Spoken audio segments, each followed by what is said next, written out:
അതിന് നല്ല പൊരിച്ച ചിക്കൻ ബിരിയാണിയാണ്. ചിക്കനിലോട്ട് ഉപ്പ്, മഞ്ഞൾ, മുളക്, നാരങ്ങാനീര്, ഇഞ്ചി, പച്ചമുളക്, വെളുത്തുള്ളി പേസ്റ്റ് ഇട്ട് 2 മണിക്കൂറും മാരിനേറ്റ് ചെയ്ത് മാറ്റി വെച്ചതിന് ശേഷം വെളിച്ചെണ്ണയിലിട്ട് പൊരിച്ചെടുക്കുക.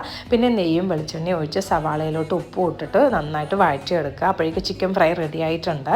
പിന്നെ ഇഞ്ചി, പച്ചമുളക്, വെളുത്തുള്ളി പേസ്റ്റ് ഇട്ട് കൊടുക്കുക സവാളയിലോട്ട്. അത് വാടി വരുമ്പോൾ മഞ്ഞൾപ്പൊടി, മുളക് പൊടി, ഗരം മസാല, ഇച്ചിരി മല്ലിപ്പൊടി ഇട്ട് ചൂടാക്കിയെടുക്കുക. തക്കാളി, മല്ലിയില, പുതിനയിലിട്ട് മിക്സ് ചെയ്ത് ഇനി ചെറിയ തീയിലിട്ട് അടച്ചു വെച്ച് വേവിക്കുക. ഇനി ചിക്കൻ അതിൻ്റെ അകത്ത് ഇട്ട് അടച്ചു വെച്ച് മിക്സ് ചെയ്തൊന്ന് അടച്ചു വെച്ച് വേവിച്ചെടുക്കാം. ഇനി നമുക്ക് അപ്പോഴേക്കും റൈസ് ഉണ്ടാക്കിയെടുക്കാമേ. അപ്പോൾ റൈസ് റെഡി ആയിട്ടുണ്ട്.